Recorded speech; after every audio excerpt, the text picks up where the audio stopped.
Hello, everyone, and welcome to IVMF's MetNet webinars. My name is Elvis Avdic, and I'm Post-Program Support Service Advisor here at IVMF. I help our IVMF alumni with resources and connections with their businesses and careers ventures. So today, our session is on potential funding alternatives for military veterans buying a franchise business with our guest speaker, Stefan Maiker. And this is our, I believe, third or fourth series of webinars on franchising. And we have with us Stefan Maiker, who will give out the presentation. But before he starts, I would just like to remind you that this session is being recorded, and everybody to register for it will receive a recorded link, and with that link, we'll send out a short survey. Please rate our webinars and let us know what would you like to see in the future. Stefan, I'll hand it over to you. Well, Elvis, thank you again for our relationship here, and to all the veterans that are attending. First and foremost, thank you for your military service and what you do to protect our country. The purpose of today is to talk about funding alternatives for military vets that are interested in buying a franchise. And I'll start by making the comment that a key piece of your success puzzle is going to be knowing what your funding strategy is going to be in terms of how you're going to go about financing your business.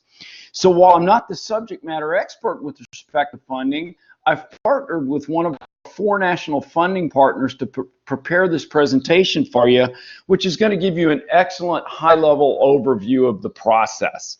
So let's take the next 15 to 20 minutes and let's talk about a few funding options. First of all, let's look at our agenda. So I'll introduce myself briefly. I want to talk about candidate motivations. I am blessed with literally on a daily basis being connected with a candidate that will typically have one of 4 or 5 motivations when we initially speak, and I'll explain to you what those are, and one of them will directly impact the people attending this webinar. Then I want to talk about funding alternatives, and again, I'm not the SME, I'm not the subject matter expert here, so I'm going to talk from a very high strategic level, but I'm going to give you some good baseline information there. Specifically, I'm going to talk about the IRA rollover process, and you're going to learn that I've successfully done it once through a franchise that I own, and I'm about to do it a second time. So I'll give you my personal experience there. Then we'll talk about SBA lending, the Small Business Administration lending. We'll talk about some specific loan qualifiers. 4. We'll go into a little bit about the free approval process, to where the candidate can be approved without pre-approved without spending a penny, potentially. Then I'll talk about the funding partner benefits of the particular group that I'm working with on this. And then last but not least, I'll give you my contact information. As Elvis alluded, this is, I believe, our 4th or 5th series of webinars for our vets. Please feel free to circle back and watch any other ones that I've done. And again, I am a strategic free resource for you. So first of all, just who am I? First of all, that's my daughter in the upper left. She is a junior at the Cleveland Institute of Music as a cellist and a pre-med student at Case Western Reserve University. That's my son Barnes. He just graduated high school last year, and he's pursuing a musical career. That's my wife Christy, who is the Director of Counseling and Psychological Services, where she has 157 counselors working for her to support 84,000 children in Katy Independent School District here in Texas. My education: University of Texas undergrad, business management and finance, MBA, University of Southern California, entrepreneurial ventures. Last year I was featured as a distinguished alumni in our quarterly alumni magazine, which I'm proud to be a part of. With respect to my corporate career, I started my corporate career with Mobil Oil. I spent 6 years in progressive franchising responsibility. Went over to Jack in the Box and took a highly underperforming area and turned 20 corporate stores over to top performing stores within the company. That went very well, and I was put on the strategic work team to flip the company operated restaurants to franchises. Went over to TGI Fridays, where I was the International Global Financial Manager that oversaw global financial reporting and strategic planning for 150 franchise restaurants in 42 countries, including 2 joint ventures in Mexico and in Asia. My last corporate job was vice president of franchise sales for Papa Murphy's Take and Bake Pizza, the largest take and bake in the world by far. January 2012, I made the decision to go an entrepreneurial route, and I became a franchise consultant with FranChoice. Over the last 7.5 years, I have helped many people across the country and across the world execute their respective franchise agreements through my free service. Additionally, my wife and I are franchisees of one of the 150 franchise concepts that I represent. It's been a very good experience for us, and I'm proud to say that we just got our lease red line from our attorney, and we're in the process of negotiating a second site. So that's my corporate and entrepreneurial background. So when a candidate connects with me, I always ask, why are we talking? What are the motivations? And what you're going to see here relative to military vets is, as you're beginning to transition out of the military, this equates to change. So a large motivation of folks probably on this webinar are, hey, I'm transitioning my career. It's time for me to do something else. Statistically, military veterans outperform non-military folks. Why? A baseline rule of thumb is that military vets know how to follow standard operating procedure. They know how to check the I's, dot the T's, or dot the I's, cross the T's, and take things in a methodical standard operating procedure approach. Additionally, some of you might be wanting to diversify. Some of you might wanting to leave a legacy for your children. In another area that I'm specialized is in the immigration route, visa route, which in this case is probably not going to be applicable. All right, so let's talk about the first of 2 key funding alternatives that could potentially come into play here. And the first is called the IRA rollover, where you've worked in an organization, you have a 401k, and you sever from that organization, and it converts over to an IRA. Now, what does this enable you to do? Well, first of all, it enables you to invest qualified pre-tax retirement savings with no taxation consequence. No loan payment if the business is completely funded. Potentially reduces time to profitability because, again, you're loaning yourself this money directly from your IRA as opposed to going through a third-party lender or an SBA route. You're able to utilize the funds for startup costs. Specifically, it could be the franchise fee or the marketing fee or labor cost, etc. And my last comment here is I have 6. When we did our first franchise, we're in the salon suite space, we utilize the IRA rollover process to fund our business. So I have direct personal experience in this, and I can tell you from a compliance standpoint with the government, it's seamless. We are instructed on exactly what we need to do to stay administratively in compliance, and it's darn seamless. And again, it's a way for us to leverage our savings as opposed to borrowing third party. Now, how does it work? This is just a picture of how this works, and I'm not going to get into specifics here, but the corporation, one of our 4 national lenders is Fran Fund. They're based in Fort Worth, Texas, and they administer the entire process, setting up the C corporation, which keeps it both safe and simple. Now, at the end of the transaction, you'll have a newly formed corporation where the new retirement plan owns shares of stock in your business, and the new corporate bank account has the liquid cash used to pay legitimate business expenses. Things such as the franchise fee, the marketing, the training, payroll, paying yourself a salary, all of these considered legitimate business expenses. Additionally, interestingly enough, with our first franchise, we own Sola Salon Suites. Just this past month, we had a third-party company value our business. We repurchased the shares based on a monetary amount, and now we are using that amount of money to create a second C corporation to fund our second Sola. And this is all tax deferred with no tax consequence. Okay, let's talk about another possibility. SBA, Small Business Administration Lending. What are some key components here? This is, first of all, this is another very popular lending method. The government backs the loans. You have the potential for timely approval and closing. What is the typical borrower profile? The first-time business owner with lack of industry experience. That's very standard. The far majority of people that I have helped over the last 7.5 years with franchise would not even know what an FDD, a franchise disclosure document, stood for. And that's the most basic educational tool that a franchisor is going to send out in a franchise investigation sequence. Loans. I mean, you're talking about loan eligibility for as low as $50K on up. Variable interest. They'll typically tie it to a prime rate plus an incremental adjusted quarterly rate.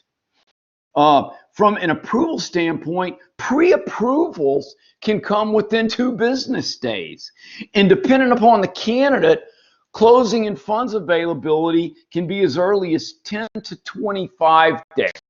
And again, this is all candidate specific.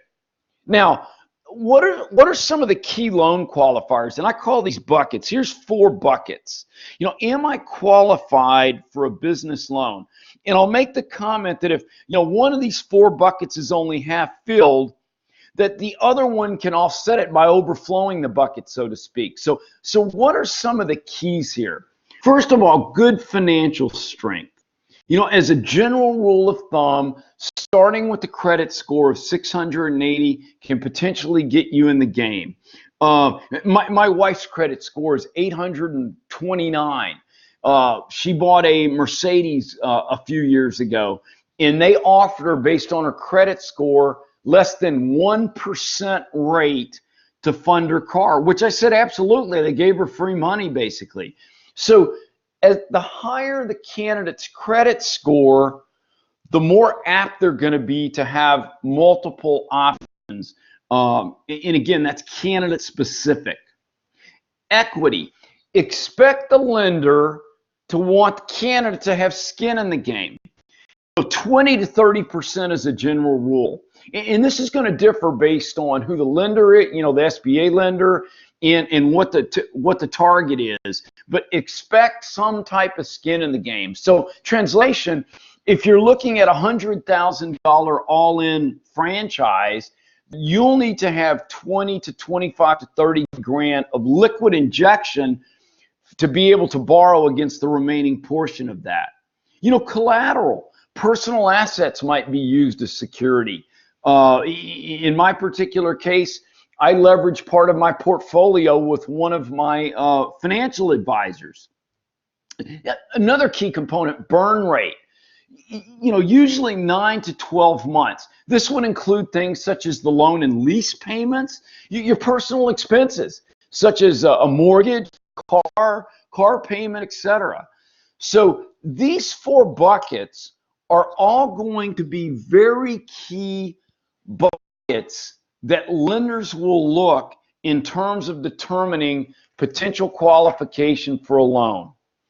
Now, within our case, one of the things that FranFund does, and they parallel this experience to buying a house. I mean, many of us have gone through the process of pre-approval through a mortgage lender to buy our home. So one of the things that you're able to do real quickly, based on submission of I think it's about a 5-minute form, is find out if you're pre-qualified.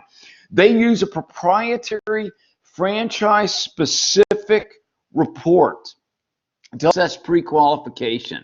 And then assuming the candidate's pre-qualified, and you'll see the statistic of that in a minute, they're able to issue you a pre-approval letter, which you're able to share with your target franchisor as part of the approval process and packaging. Now, this side says a lot. If you take FranFund's national loan approval rate, 99%, compared to the national loan approval rate under 38%. You know, what's going on there? This is the 37.8% are just average folks walking into a bank trying to do that on their own. I mean, this is statistically significant. If you look at this, what this is showing is that the process that FranFund uses and the matching process that we use to match the candidate with the target franchisor has a high probability of success on the pre-approval loan rate. It's following a process. And again, in my professional opinion, FranFund is one of the best in the industry when it comes to approval for funding franchisors. Now, let's talk about some other key points here. They have an in-house team with one initial point of contact. So when I have a candidate that comes to me, I'll explain, here's the concept or concepts that they're looking at, and then I'll explain that they either want to go down an IRA rollover process or an SBA third-party process, or possibly both. And then my assigned person will take points. You'll set an introductory call with you, show a snapshot of your financial picture, and say, based on this, here are the different options that you would potentially have. If it's an SBA route, she'll connect you with the third-party lending team. If it's an IRA rollover process, she'll connect you with the IRA rollover, and she will hold your hand every step of the way. Now, every deal is unique. Every candidate's specific credit history, personal snapshot is completely unique. Most startup loans are SBA guaranteed. Not all banks and lenders are created equally, and I say this in every franchise presentation I do. Not all franchisors are created equally. Not all lenders are created equally. Not all franchise consultants are created equally. Again, insight into the process. They're able to give you specific guideline and insight into their process to where you don't fall into a black hole, so to speak. And then last but not least, again, depending upon who the candidate is, the candidate might use a combination of funding strategies, be it maybe initially a rollover, and depending on the incremental amount needed, it could be a third party or an SBA. So again, every candidate's deal is unique. Now, to step back from prior webinars, how does the process work within what I do as a consultant with franchise? Well, first of all, it starts with a simple referral. In this case, it can be someone attending this webinar that will email or text me and say, Stephen, I'd like to set up a call with you. Great, we'll set up a 20-minute call. We'll get to know one another, and if deemed appropriate, I'll send you the questionnaire, which is about a 15-minute snapshot of who you are and what you're looking for. Then I'll set your consultation up, which is where we dive into them. The next business day, we write your candidate model, which I ask you to validate accuracy of. We use the model to identify the target concepts. Statistically, there are approximately 3,000 domestic franchisors in the United States. Under FranChoice, I represent approximately 150, and within a matter of about a 2-hour time investment, we go from 3,000 to 150 to a maximum of 3, whose business model parallels the characteristics in your business model. And then set a warm introduction. We'll connect the candidate model, the questionnaire, directly to the target franchisor. And then behind the scenes, I'm with the candidate every step of the way. Now, when does the funding piece of this all come in? And this is a picture of University of Texas football field, near and dear to my heart. When I introduce the concept to the candidate, I kick the ball off, you're in the goal line. To score a touchdown, where you execute and fund the franchise agreement, you have to go through a series of investigative sequences, which include the dissemination of the franchise disclosure document, the breaking down of the business model functionally, including marketing, operations, unit economics. Then at the 50-yard line, now you've got a basic understanding of the business where you should start visualizing yourself in it. And that's when you get to hear from franchisees, where they validate the franchise. Then you're working toward marching to the goal, and you're working on a discovery day, where you visit the corporate headquarters of your target concept. It's the last step prior to agreements being issued. A key component of discovery day approval is how are you going to fund the business?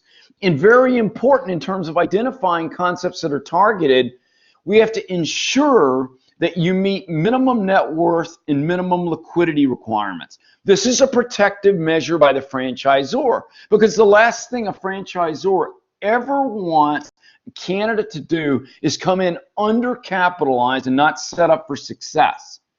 So in terms of the candidate approval process, one of the most important pieces of the puzzle is going to be, how's the candidate funding the business? Do they have a pre-approval letter issued by the funding partner?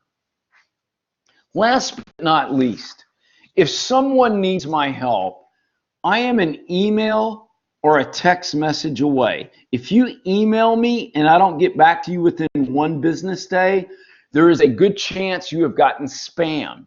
So send me an email, send me a text message, let me know that you were on the VetNet webinar, and I will be more than happy to set up an introductory call with you. Now, with that said, the purpose of the last 21 minutes has been to give you a high-level overview of who I am in a key overview of the potential for funding options, specifically as discussed, talking about the IRA rollover process in different types of SBA lending and the SBA lending process, the key 4 buckets that a potential lending partner will use with you, the opportunity for a free approval, not a paid pre-approval, and then last but not least, the specifics of funding partner benefits. Elvis, with that said, our goal was to introduce this in about 20 minutes. I'd be happy to entertain any questions that have come in. And please keep in mind, I am not the subject matter expert of funding. So if someone asks me a specific question relative to funding that I feel needs to be delegated to our funding partner, I will happily electronically connect that person to them. With that said, Elvis, let you take it from there. Thank you, Stefan. We have one question from Jason. He is asking, how is that possible without being taxed if you don't meet the age requirements? He's talking about the IRA rollover. That's correct. So the IRA rollover, if you are under, I think it's age 57 and a half or 59 and a half, the government, and this is partially driven by what happened in the recession back in 2008, 2009. Prior to the recession, lending was loose, so people could get money loan relatively easy. And then what happened, the recession hit, and funding tied up, lending just dried up. So one of the alternatives that came into practice was the IRA rollover concept, where someone would lose their corporate job, where their 401k would be transferred over to an IRA. And the federal government deemed an IRA rollover process as legitimate funding for a business as long as it met criteria, and if the candidate was below retirement age. Again, there is a very specific step-by-step process. I am 53. I did my rollover at age 48. So as long as you follow the specifics of the Rob's IRA process and it is used for legitimate business expense, the answer is yes, this is tax deferred. That's an excellent question. Thank you, Elvis. Stefan, we have another question from Cordon. He said, can you talk about benefits for veterans using franchise process? Also, he heard that having stable income is necessary in order to go through SBA lending process. Are you able to speak on this? Those who are in between the Caesars or the life situations.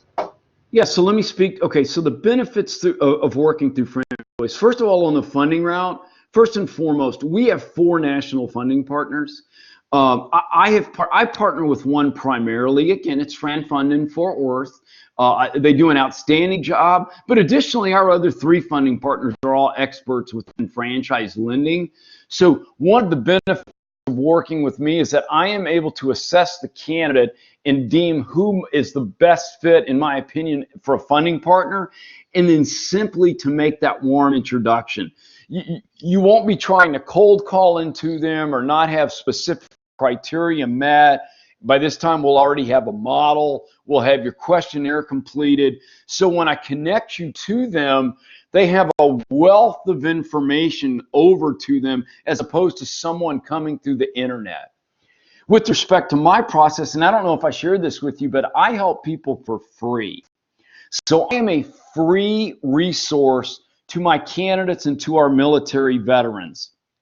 And I take pride in being able to say that, in being able to leverage my expensive corporate career in franchising.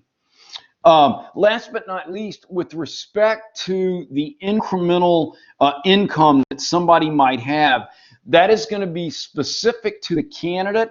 Again, every candidate's situation is unique, and definitively, if the candidate has a spouse and if they have an incremental salary or incremental income coming in, absolutely that's going to be a positive. But ultimately, the unique nature of that candidate. Elvis, that's another outstanding question.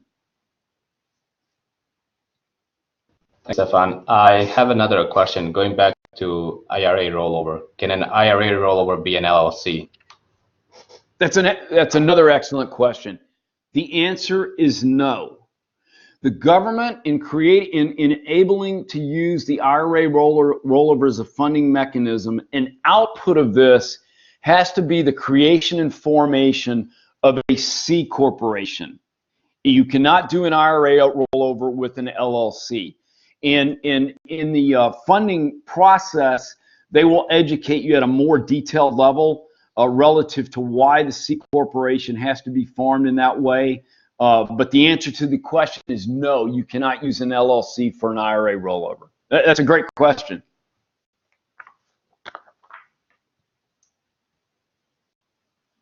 Anything else? So we have, if I'm already focused on a particular franchise, can you facilitate an introduction to the funding company? Absolutely. So let's say you found what you were looking for, whether you stumbled upon it by accident, and you feel like it's a good fit. We'll jump on the phone. We'll talk about what you're doing. I can at a high level determine if, in my opinion, it's great. And then in that case, in that scenario, I would do a warm introduction to the funding partner that I think would be the best fit for that particular candidate. So I'd be more than happy to do that. That's another way that I can help our vets, Elvis. Thanks for asking that question, whoever asked it. Another question: Do you work with multiple national funding partners? Yeah, and I think I've shared this with you, but guys, we have 4. Again, this presentation has been facilitated and helped created by FranFund in Fort Worth. But to answer your question, yes, we have 3 other highly respected national funding partners that both can do the IRA rollover and the SBA third-party lending. So I'm sorry if I did not confirm that, but another good question.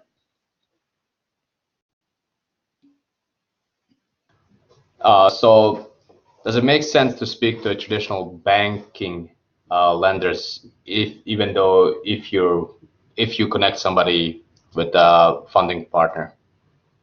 Oh, that's a great question. That's a great question, and I will tell you, in my particular case, that's exactly what I did. So when we funded our SOLA, the first third of it was through an IRA C Corp formation, and then the incremental two-thirds was originally going to be through a third-party lender that FranFund had connected me with. But ultimately, I went down and sat down with my local bank, who I've got a banking relationship for 25 years, and they were able to produce an even more favorable third-party lending rate. So absolutely, if you're someone that has a long-term history with your local bank, a good track record, I would highly encourage you to meet with the lender as a potential alternative. That's a super question. Any other questions, Elvis? These are great questions. Thank you, Stefan. Going back to your slide about the FranFund loan approval rate, why is this so much higher than the regular approval rate? Yeah, I think in one word, it's called process. What you have with, you know, the 37.8%, that's the national statistic, is you have people just kind of blindly going about a process, walking into a bank saying, I need to borrow X amount of money without, you know, specific criteria, without business plan or without a model or complete questionnaire, etc. So, and that's a general statement, but in my opinion, that's what oftentimes happens, which when that happens, you know, the probability of securing that loan is much less, as opposed to going through somebody like FranFund, which is going to be very, very seamless. So by the time it comes for the hard approval, the I's are dotted, the T's are crossed, the minimum net worth and liquidity requirements by the candidate are met and exceeded. The credit history is established. The 4 buckets have been vetted. So when all that happens statistically, I think that's why you see this kind of picture. It's just a much more buttoned up process, in my professional opinion. FranFund could certainly give you their thought process on that as well, as could our other 3 lending partners, Elvis. Good question. Thank you, Stefan. Going back to IRA rollover, how long does it take for funds to be available? That's another great question. So as a general rule of thumb, what'll happen is when we engaged in the rollover process, we signed the engagement letter, we paid the FranFund the one-time fee up front, and that began the initiation of the administrative process, which one of the first steps in that was registering the C Corporation name in the state of Texas, which they do on your behalf. That's part of the process that they do. Then what happens is the IRA monies get moved over and they get parked at institution number 1, and then they end up getting transferred over to institution number 2. And as a general rule of thumb, if you are playing what I call administrative ping pong with them, if you're getting documents back to them in a timely fashion, and net of holidays, net of Christmas, Thanksgiving, Easter, as a general rule of thumb, funds availability is 3 to 4 weeks. In our particular case, it took me 19 days. I've had candidates get it done faster than that, and I have candidates take longer than that. So to answer the question is, it depends. It depends on how well the candidate is submitting requested paperwork to the lender and to the funding partner, and then the transition from lending number 1 to number 2. But 3 to 4 weeks is a good expectation, and that's an important question, because if the franchise fee is needed to be paid out of the liquidity from the rollover process, then the franchisor needs to know that the franchisee candidate is engaged in the rollover process, and realistically it will take 3 to 4 weeks for those funds to become readily available to fund the franchise fee. That is an excellent question. Thank you, Stefan. I have another question in regards to burn rate. For example, what's the actual amount of funding that you need to consider, like you mentioned burn rate, like your personal mortgage, personal expenses, but also accounting in there as well is your downfalls or like time until you break even in a franchise? That's another. Yeah, it's an excellent question. Okay, so first of all, on the personal side, if you think in terms of home mortgage and car payments, just as an example. So what are your fixed cost responsibilities on the personal side that candidate needs to get through, up to X amount of time until they're projecting a break even or cash flow positive, okay? Then in terms on the franchise side, you've got in the item 7 in the franchise disclosure document is the estimated initial investment. And that is going to give a breakdown of the itemized expenses on a cost of low to high with what that franchise is going to cost to get into. Additionally, and included in that is going to be the projected, if you're taking a third-party SBA loan, and are the monthly lease payments. Now, on the lease side, and I'll just give you, like we're doing, we are negotiating with the landlord a certain amount of tenant improvement dollars, which brings down the cash injection that we need. And included in the tenant improvement dollars, we are applying a portion of that toward free rent for the first X number of months, which helps us potentially accelerate the break-even process. So again, this gets back to the fact that every candidate's deal is going to be unique. Every candidate's mortgage payment or car loan is going to be unique. What they're doing on the funding side and on the target franchisor that they're going to have is unique. But this is a key bucket because the lender needs to understand, in addition to the cost of the projected number of months and investment to break even, what that candidate also needs on the personal side to sustain their lifestyle. And to an earlier question, partner involved, or if that candidate has a secondary income stream, whether it's through another job or through real estate, whatever, that also will positively influence that. That's a great question. Stefan, we have another question from Todd. He says, are there any funding options that doesn't require a personal guarantee? Can you get funding under LLC? That's a good question. Now, the subject of personal guarantee, first of all, Todd, I would want to direct you back, in this case, to FranFund on the specific question, but it's a good question. And I'm going to use ours as an example right now. Right now, with our lease, with our landlord, they have asked for a lifetime personal guarantee. And we don't believe that that's a fair request. So in our particular case, we are going back to them saying, well, we understand that there needs to be a form of guarantee. That's legitimate. But lifetime is pushing the envelope. So in our particular case, we're going back to them saying, hey, we have no problem with a personal guarantee of X amount of months directly tied into the amount of rent that we pay. And then when that dollar amount has been liquidated, our personal guarantee is extinguished. So with respect to the subject of a personal guarantee, I would want to direct this particular candidate directly to them so they could give more specifics as it would tie to a third-party lender if that was the route they were going to. These are great questions.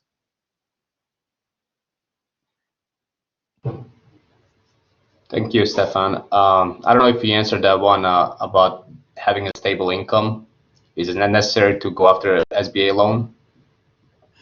Again, I'd redirect the candidate back directly to the subject matter expert. But as a general rule of thumb, absolutely. Having a secondary source of income relative to SBA is going to be important and going to be helpful. But again, any specifics I'd want to redirect, okay? It's a good question. Okay, thank you, Stefan. We have a question from William. He said, good day. You state that each person has their own unique situation. So this may be too broad of a question, but it is a cue to be realistic with expectations. What is the minimum network that you can work with? And that the partners, are they able to provide the actual partnership as co-owners? That's William. That's another excellent question. Oh, and this is something I forgot to say, because one of the earlier questions was, what's the benefits of working with me? Of the 150 franchisors that we represent, the far majority of them have a discount on their franchise fee for honorably discharged military vets that are able to provide their papers. And I neglected to say that, and that is a very important point. Now, William, specifically, what is the minimum net worth and minimum liquidity requirement for a candidate, as I understand your question? That is going to be completely dependent upon that franchisor's unique business model and criteria. Now, at a high level, and I discussed this on previous VetNet webinars where we gave examples of retail brick and mortar and service-based industries that could either be home-based or light industrial suite-based. As a general rule of thumb, service-based industries will require a lower net worth and lower liquidity requirement. Why? And this is a general comment. Why? Because if they can be home-based, you don't have the fixed cost lease structure. My lease all in per month is about $8,500 for both. Each side is about $8,500. So by definition, if my business was home-based, I wouldn't have that $8,500 monthly contribution. So with a service concept that's home-based or light industrial suite-based, I mean, you might be talking, and again, it's going to vary, but net worth requirement might be as low as 100K. Liquidity requirement could be as low as 25 to 50K. Again, it's just going to vary based on the requirement of that franchisor. Net worth liquidity with retail, you know, you're going to go into, you know, minimum 50 to 100 liquid retail. Net worth requirement, you know, 200K plus. Again, it's completely dependent upon the target franchisor. But that's another good question. Now, the other question that I heard is, can a partner be involved? And absolutely they can. Now, William, in your case, if you're an honorably discharged military vet, and so let's say you want to partner with your brother, as an example, then you would want the recommendation would be the creation of an operating agreement which would define ownership percentages between you and your brother in this example.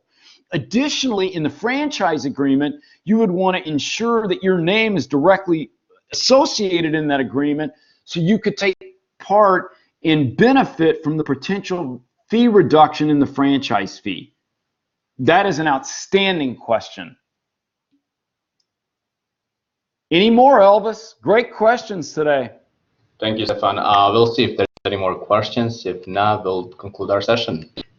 And I just want to remind everybody out there that this is being recorded, and if you have registered for this session, we will send out the recorded link, and with the link, we'll send out a short survey so you can rate us and let us know what you'd like to see in the future. And what I would say in closing, Elvis, let me go back to this last slide if I can. You guys have asked really, really good questions. If anyone needs my guidance on funding or overall, simply text or email, and I will be happy to get on the phone with you. Elvis, this has been another outstanding session. I'll look forward to our next one. So we have one more question before we close out from Todd. Sure. He said, as a veteran, it is difficult to meet the minimum financial and liquidity requirements. What can we do?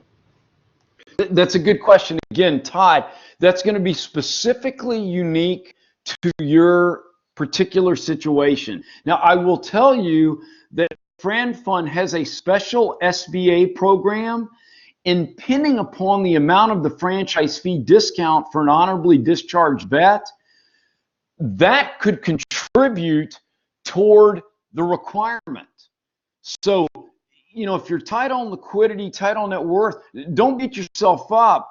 Let's have a conversation. Let me facilitate the appropriate introduction, because the news is there could be good news. It's going to be completely specific to your unique situation. But that's an easy one for me to facilitate a quick intro call and then a warm introduction, which I'm happy to do. Thanks for that question, Elvis. Thank you, Stefan. If anybody else have any questions, please let us know. We only have a few more minutes before end of the session. And I just do want to remind you, our next VetNet VetNet webinar is with partnership with the ARP on November 5th, Tuesday at noon. So please join us for that session is on funding your business. Nobody has any questions, we'll end it. Thank you, Stefan, so much. We do appreciate you. It's my pleasure. Thank you, and God bless everyone on this webinar. Bye-bye. Bye.